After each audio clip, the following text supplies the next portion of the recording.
What if tomorrow's cities were not just climate neutral, but also beautiful and inclusive? Welcome to CrAFt, a European project shaping cities' transition to climate neutrality. Bridging the EU mission on climate neutral and smart cities with the new European Bauhaus, CrAFt creates opportunities for local authorities, policymakers, creatives, property owners, and students to shape cities together. At the forefront are our 3 sandbox cities, Amsterdam, Bologna, and Prague, real-world labs testing collaborative governance models for the future of urban living. In this episode, we'll hear from key voices behind Amsterdam's Sandbox City as they share how collaboration, co-creation, and governance innovation, alongside the arts and cultural sectors, are driving the city's transition to climate neutrality. Every city makes policy on climate neutrality, but what is interesting maybe in Amsterdam to notice here is that we also, besides policy, we'll also have an action plan, which is called the City of Tomorrow. It's a structured vision for 2050. And one of the very interesting aspects in that vision is that there are 5 main anchor points, but one of them is called Samen Stad maken. And that actually means that we have to co-create the city with stakeholders, with the residents, with entrepreneurs within the city. It's important to first understand what type of city Amsterdam is. It's also a city that has a very strong civil society with a very strong cultural sector. The cultural sector was very important in the 70s and 80s in really creating breeding places for maybe an alternative counterculture that are responsible for the success of today. I think the city of Amsterdam has a strong tradition with arts and culture, but it does not yet use it to address issues of climate change or climate neutrality. Maybe in some small projects we are sort of starting to experiment, like with the project with the HVA and CrAFt and Bagger-based. In CrAFt, we tried to look at the new types of initiatives that are being developed with the new ways of working with maybe a strong role from civil society with the initiatives that are maybe developed from government. I think the thing they have in common is that the government is not the main actor that's taking the initiative. Other actors are trying to take the lead, maybe civil society, maybe the cultural sector. I think we should be more open towards this implementing arts and culture into our urban design processes. And now it's part of our international plans. And the idea is that we will implement the new European Bauhaus ideas on sustainability, on design, but also on co-creation. In Amsterdam, CrAFt supported pilot projects exploring collaboration and co-creation in building a climate-neutral city. Each initiative demonstrates how diverse stakeholders are testing new governance models and sustainable practices. Het Sluislab is een stadslab. Een stadslab dat een initiatief is van de Hogeschool in Holland. We zijn een plek waar we samen met studenten en onderzoekers, maar ook met bewoners van Zeeburg-eiland en met kunstenaars, andere makers, designers, onderzoek doen, maar met name eigenlijk ontwerpend onderzoek, artistiek onderzoek, om te proberen een bijdrage te leveren aan de ontwikkeling van dit gebied. En de kritische kant daarvan, van de gebiedsontwikkeling, namelijk, het is niet leeg. We gaan het niet allemaal schoonmaken en opnieuw beginnen. Er is al heel veel. Omdat we hier al heel lang zitten en steeds meer die relatie hebben met mensen in de buurt, met zowel bewoners als professionals. Het belangrijkste is om vertrouwen te wekken en dat niet te schaden. Dus dat wil zeggen dat je inderdaad daar samen in werkt en dat je een partner bent. Cultural free spaces are in essence spaces that are broader than only to have a cultural function. They're kind of shaped by a collective, a culture like of people who express their culture for the city. In essence free because they're independent of money, policy, power. Amsterdam has a rich tradition in this.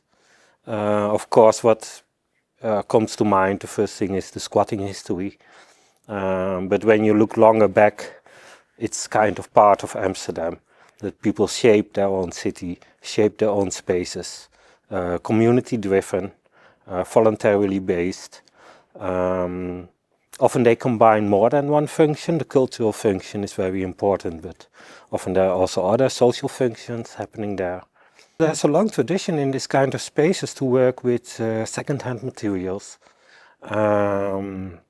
The do-it-yourself, DIY mentality, which is connected to inclusivity. Who wants to be volunteer can join. Social initiatives related to like against food waste, to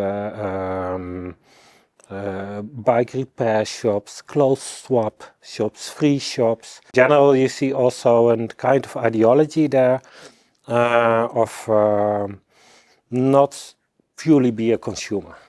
They're social because anyone from a neighborhood can join them, can voluntarily join them. There are many examples. Het Groene Veld. Het Groene Veld is een vrije culturele zone in Amsterdam-Noord. En op dit moment omvat die 6 hectare. Bestaat uit 2 delen. Een gedeelte waar gewoond wordt door 55 mensen. En een gedeelte waar veel culturele en maatschappelijke projecten plaatsvinden. Dat toen wij hier kwamen, toen was dit gebied ruim 20 jaar afgesloten voor de buurt. En daarmee hebben we de buurt betrokken bij de herontwikkeling van dit gebied. Het jaar 2024 386 activiteiten hebben uitgevoerd. En op een zodanige manier dat we ruim 3000 bezoekers per maand trekken op dit moment. Maar daarnaast organiseert de buurt ook zelf workshops. The main goal of the North Pole is that we create a free space together with the kids. We give them a lot of responsibilities and we really want to give them the feeling that this is their own free space.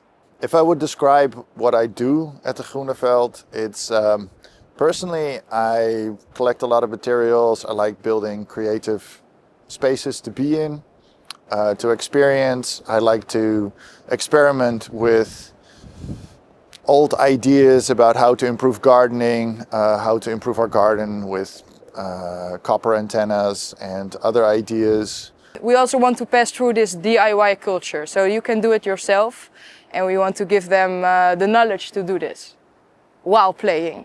The added value of a cultural free space like the Groene Veld, for me and my work with young people, is that a cultural free space really gave me the opportunity to learn to develop my own ideas about culture and the freedom to truly let my own motivation of what to do or what I feel passionate about to come to the forefront. Nowadays, the Stadhouderskade is a very busy traffic vein, which goes from A to B and mainly supports cars, to say so. So there is not much space to meet each other, let alone for nature. And the Green Mile is one of my favorite partnerships because it's a partnership with a special selection of companies. And we are all connected with the goal to make a street on which we all have the main buildings to make it more livable and more healthy.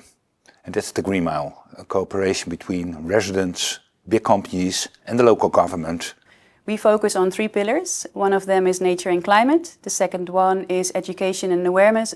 And the third one is community and participation. With the Green Mile, we empower citizens by creating and organizing small events. For example, we organize a yearly cleanup, which was a great success this year. There are a few challenges we oppose in this project.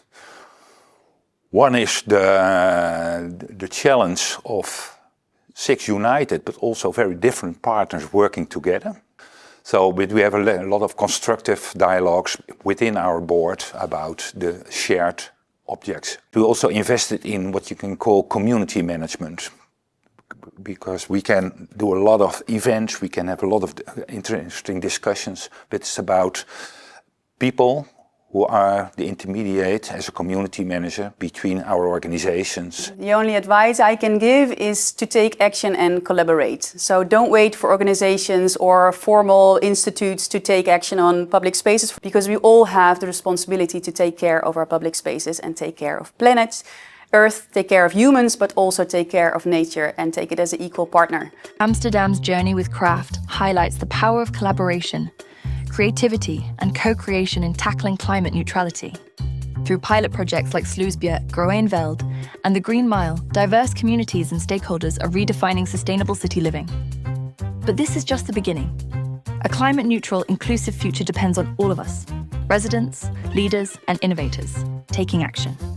From reimagining public spaces to supporting local initiatives and making sustainable choices, every step counts.